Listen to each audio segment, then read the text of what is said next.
I've been in this game long enough to know when the ground truly shifts beneath our feet. And trust me, 2025 was one of those moments. For decades, American gun owners have lived under the heavy shadow of federal control, bound by paperwork, taxed for their rights, and tangled in regulations that made innovation feel like a crime. But this year, everything changed. It wasn't just one new law or a small policy tweak. What happened in 2025 was a seismic shift, a full-scale rollback of the same rules that have shaped gun ownership since the Great Depression. Suppressors, short-barreled rifles, AR pistols, gear that's been buried under the weight of bureaucracy for generations, suddenly stepped back into the light. Hey everyone, and in this video, I'm breaking down exactly how 2025 rewrote the gun laws of America, and why the changes you're about to hear may go down as the biggest firearms reform in modern history. If you care about your rights, your gear, or the freedom to build what you love, hit that subscribe button, ring the bell, and stay tuned, because the story of this rollback is bigger, bolder, and more important than most people realize. Section 1. The Roots. How the NFA shackled a generation. To understand how historic 2025 really is, we have to go back to where it all began, 1934. America was still reeling from the gangster era, bootleggers, bank robbers, and Tommy guns. Politicians decided to solve violence, not by punishing criminals, but by punishing tools. That's when the National Firearms Act, NFA, was born. It placed crushing taxes and complex registration requirements on items like suppressors, short-barreled rifles, and automatic weapons. A $200 tax back then was worth thousands in today's money, effectively shutting down ownership for all but the wealthy or determined. For the average American, the NFA didn't just regulate firearms, it built a financial wall around them.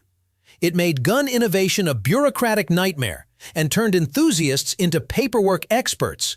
For nearly a century, those chains stayed in place. The rules shifted here and there, but the system itself never broke. Until now. Section 2. The Spark. How 2025 lit the fuse. It all started quietly. Few people noticed when the Department of Justice, under President Trump, dropped its defense of Biden's 2023 brace rule. That rule had effectively criminalized millions of Americans overnight, reclassifying braced AR pistols as short-barreled rifles, SBRs, and threatening gun owners with felonies for doing absolutely nothing wrong. But in mid-2025, Trump's DOJ withdrew its appeal of a key court ruling. That decision left the Fifth Circuit Court's judgment standing, and that judgment struck down the brace rule nationwide. In a single stroke, millions of gun owners were free again. AR pistols with braces, once treated as illegal SBRs, were re-legalized nationwide. For countless people, it felt like a massive weight had been lifted off their shoulders. Gun forums exploded, dealers restocked, and for the first time in years, people could build, buy, and customize without the constant fear of crossing a blurry, legal line. Even today, there's still some confusion about how the ATF will handle firearms registered during the amnesty period. But one thing is clear, braced pistols are back, and the era of fear surrounding them is over. Section 3. The Suppressor Revolution. Killing a 90-year tax. Next came a shockwave no one saw coming. Since 1934, buying a suppressor, or silencer, as the law called it, meant paying a $200 tax stamp. That tax was designed to discourage ownership, not fund the government. It was a punishment for wanting to protect your hearing. For decades, the price tag was enough to scare off casual shooters. Pay $700 for a suppressor, then add $200 and months of waiting? No thanks.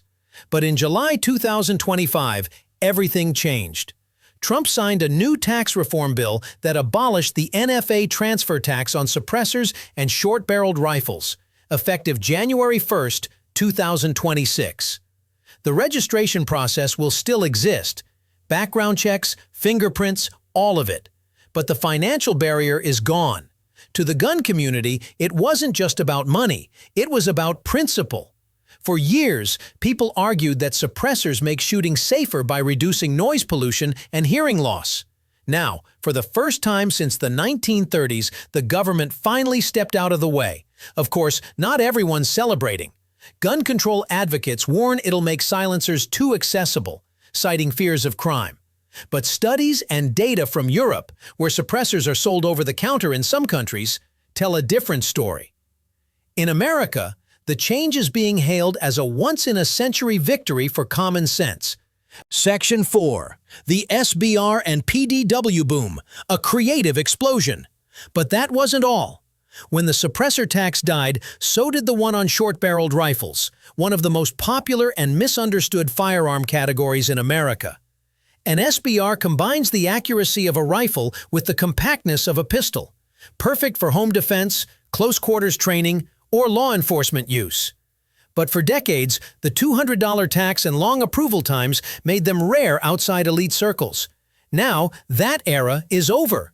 Starting in 2026, you can build or buy an SBR without the tax. That means a wave of new innovation in PDWs, personal defense weapons, and PCCs, pistol-caliber carbines, the kind of compact platforms that balance speed, control, and power. Imagine a CZ Scorpion Evo, B&T APC-9, or MP5 clone built exactly the way it was designed. No legal gray areas, no waiting months for paperwork. Manufacturers are already gearing up to meet demand. Custom builders and small shops, once limited by red tape, are suddenly free to experiment again. And with the new ATF classification board, firearm rulings will finally be consistent. No more back-and-forth letters that change definitions overnight. For the first time in decades, the rules are stable, at least for now. It's a creative renaissance for gun owners and builders alike. We're seeing the rebirth of designs that had been locked away by law for generations. Section 5. The return of the forced reset trigger, FRT. Few controversies burned hotter than the fight over forced reset triggers, or FRTs. The ATF once classified them as machine guns, leading to raids, confiscations, and lawsuits that rocked the gun world. But in May 2025, everything flipped. Trump's DOJ reached a settlement that forced the ATF to stop classifying FRTs as machine guns, and even return seized triggers to owners involved in the lawsuits. That single move reopened the door to one of the most innovative firearm technologies in decades. Now, to be clear, not every trigger model is covered, and some states like California and New York still ban them. But at the federal level, FRTs are back on the table. For gun makers like Rare Breed and their customers, it was vindication, proof that standing your ground can pay off. And for regular shooters, it's a reminder that government overreach can be reversed. The FRT story isn't just about hardware, it's about the power of persistence and how the tide of enforcement can turn when enough people push back. Section 6. Freedom on the Move, NFA Travel Reforms. For years, traveling across state lines with an NFA item was a bureaucratic nightmare. Want to take your registered SBR or suppressor to a training event or competition? You had to fill out Form 5320.20, wait weeks for approval, and hope it arrived before your trip. If it didn't, you were out of luck. But starting in 2026, that entire process is gone. Instead of asking for permission, you'll simply file a notice, and then you're free to travel. It's a small change with huge impact. It recognizes that law-abiding gun owners shouldn't have to beg the federal government just to cross a state line with something they legally own. Section 7. The bigger picture, what comes next? Put all of this together. The rollback of the brace rule, the elimination of suppressor and SBR taxes, the FRT legalization, and the travel reform, and you have the largest dismantling of federal gun restrictions since 1934. And it's not over. The creation of the ATF's new classification panel signals an attempt to bring consistency and fairness into a system that's long been arbitrary. But whether it works or not will depend on who runs it and how politics shapes it in the years ahead. Critics say these reforms weaken the NFA and could lead to more gun violence. Supporters say it's about restoring trust and freedom to responsible Americans.